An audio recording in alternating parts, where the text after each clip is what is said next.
আসসালামু আলাইকুম। সবাইকে শুভেচ্ছা জানাচ্ছি আমি মাহমুদুল হাসান। আশা করি আপনারা সবাই ভালো আছেন। আজকের এই ছোট্ট ভিডিওর মাধ্যমে আমরা জানব সার্কের গুরুত্বপূর্ণ তথ্য। চলুন শুরু করা যাক। সার্কের পূর্ণরূপ হচ্ছে south Asian association for regional cooperation. আমি আবারও বলছি, সার্কের পূর্ণরূপ হচ্ছে south Asian association for regional cooperation. SAARC সনদ স্বাক্ষরিত হয় 8 ডিসেম্বর 1985 সালে। সার্ক সনদ স্বাক্ষরিত হয় কোথায়? এর উত্তর হবে সার্ক সনদ স্বাক্ষরিত হয় বাংলাদেশের ঢাকায়। সার্কের সদস্য রাষ্ট্র কতটি? সার্কের সদস্য রাষ্ট্র হচ্ছে 8টি। এই 8টি সদস্য রাষ্ট্র কি কি সেটা আমরা একটা টেকনিকে মনে রাখবো। সেই টেকনিকটা হচ্ছে কি, বিবি is an MP. Bibi is an MP. Bangladesh, Bhutan, India, Sri Lanka, Afghanistan, Nepal, মালদ্বীপ, পাকিস্তান।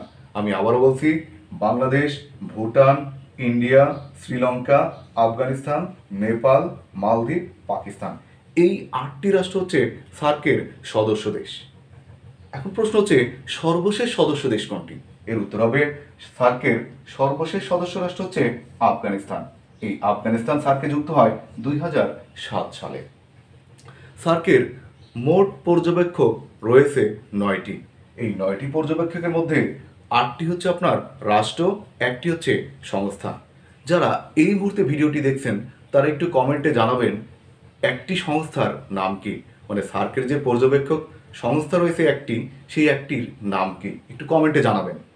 এবার আমরা আসি সার্কের সচিবালয় অথবা সদর দপ্তর কথায়।